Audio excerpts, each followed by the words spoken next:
Hi there, everybody. Russ Lewis. I'm in the KHOU newsroom here on a Tuesday afternoon. Thank you, everybody, joining us on our digital platforms today. Here are some of the stories that we see you're clicking on digitally today. And the big one is this closed circuit feed that we're seeing now for the first time since this plane crash up in Addison, Texas, which is north of Dallas. Going to show it to you here, and you have to look closely. The morning of June 30th. Between the trees, but you're going to see this plane go down here. This is looks like a different view than what I saw, but you're going to see the video here of the plane. So again, June 30th is when this happened in Addison. 10 people were killed on that plane, 3 couples, a couple teenagers, and a couple of crew members as well. They were headed off to St. Petersburg, so they had just taken off from Addison. This was a small plane, and it never really got above the tree line for some reason. And as it was coming down, it clipped a hangar, and that's the ball of fire that you're seeing, I believe, right there, okay, on the screen. So again, this happened, there it is, back on June 30th, but we're just seeing this video for the first time. Some confusion in the cockpit, apparently, right before this happened, before the plane went down, as you might imagine, but we don't know any more than that as far as a cause so far. This is the other view I was telling you about here. If you look right under that tree, you're going to see the plane quickly come through there, and then you're going to see that ball of flames as it hits the hangar, and there it is. So we hopefully will learn more about this tragedy up in Addison. It was just horrible.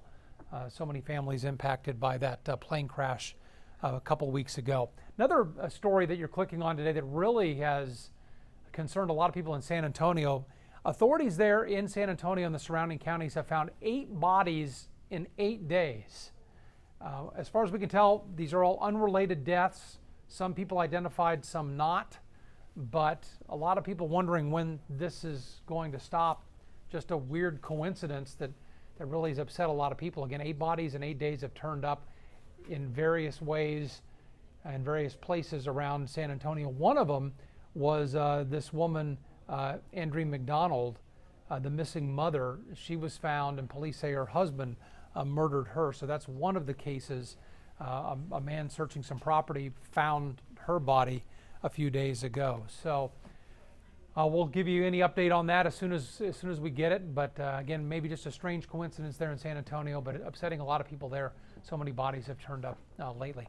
We've been watching the weather here. Looks like things are calming down around the Houston area after we felt a little effect from Barry come through. Now we're just talking about some heat. Let's get over to Erika Lopez, talk more about that. Hey, Erika. Yeah, I hope you guys are ready for lots of heat, because that's what we're tracking here in Southeast Texas. Take a look at these numbers if you haven't been outside yet on this Tuesday afternoon. It is hot out there. Feels like temperatures 110 out in Sugar Land. My heart goes out to you guys right now. You're the hottest spot on this graphic. Still feeling like 99 out in Wharton. It just depends who has cloud coverage out there that's helping keep those feel like temperatures on the low triple digit side. But we have a strong south wind that is back. It's going to be persistent, and this is going to keep us in a very summer-like pattern for us here in Houston. So a breeze at times. Right now, sustained winds at 18 miles an hour. So that's going to make it feel a little bit more comfortable for folks in areas such as Sugar Land. So let's hope we keep a strong breeze out there to give us some relief. That's probably the only relief we have in sight as of right now. If you look at the actual thermometer, though, it doesn't look bad, but again, it's when you factor in that south wind, the high humidity makes it feel a lot worse than what the actual temperature is, because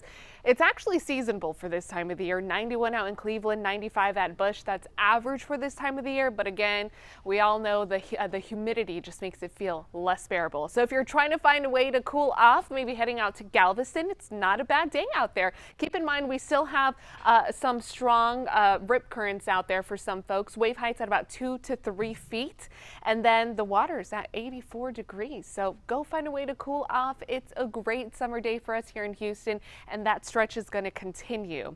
Keep in mind, the only rain chance is a spotty sea breeze shower. rain chances are low. Tropics are quiet. We don't have any systems in the next 7 days that's going to increase rain chances. So spotty sea breeze showers really all we're going to get to bring in some relief. Here's where I'm tracking some moderate pockets of rain pushing just west of Clark, just east of Ace right now, Shepherd as well, east of you guys. So just, you know, nothing to ruin your outdoor plans, but don't be alarmed if you get a couple of sprinkles out there. Tracking a couple of spotty showers around Sheridan also. Non-severe, no lightning with it. You may get a brief moderate downpour at best, but that's really all we're going to get for the next several days actually. All right, so Barry, as of yesterday morning, no longer a tropical depression. Yesterday afternoon, I believe 4 p.m. actually, the last advisory. But this is remnants of what was Hurricane Barry that made landfall in Louisiana. That's still bringing in some major flash flooding concerns for the Ohio River Valley, the Tennessee Valley, and also parts of Mississippi. But Barry, because of our upper level occurrences in the atmosphere, that's shifting to the northeast. Not going to be our problem. High pressure building back in.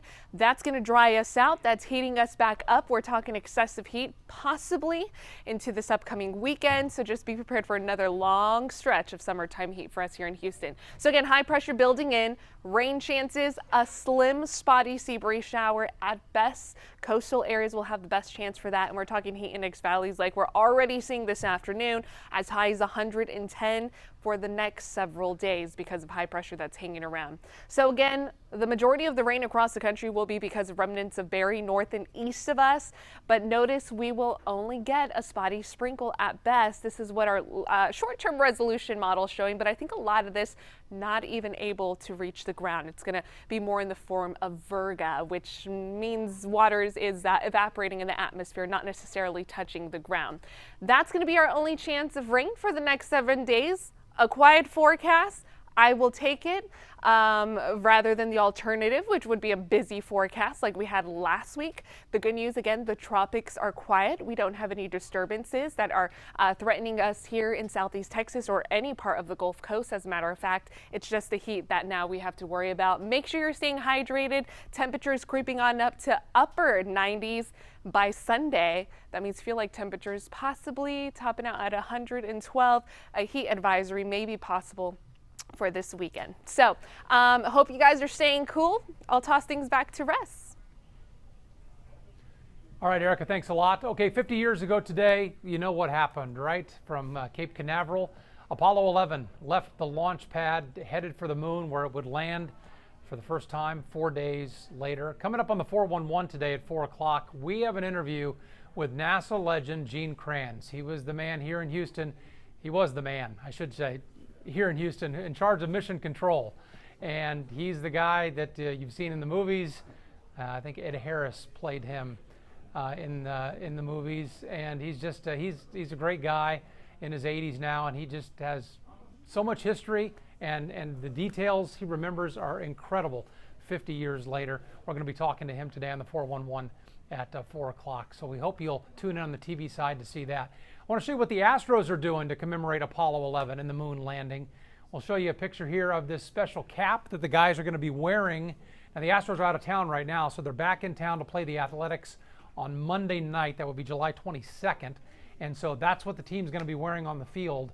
And you can see the Apollo 11 insignia and then the Astros, mark there on the side of the cap. But how cool is that to have those guys wear those on the field? What I haven't seen is when we're going to be able to buy one of those. I definitely want one of those caps. And I assume they're going to go on sale at some point for the rest of us. I don't need a game-worn one. I'll take one that's brand new, whatever. But we're going to be buying those. I just don't know when yet. And the Astros, as far as I can tell, haven't released exactly when those will go on sale to all of us. But very cool. Again, if you want to see that, Monday, July 22nd against the Athletics at Minute Maid Park. And another cool thing, Neil Armstrong's son, first man to walk on the moon, his son is going to be throwing out the first pitch at that Astros game on Monday night. So either get to the ballpark if you can, or if not, like me, you'll be watching that one on TV. Should be a special moment with the Astros on Monday night. Hope to see you on the TV side. Coming up here in about an hour and a half at 4 o'clock, it's the 411. Grace White is filling in for Erika today, along with Erika Lopez. I'm Russ Lewis. We'll see you then. Have a great day.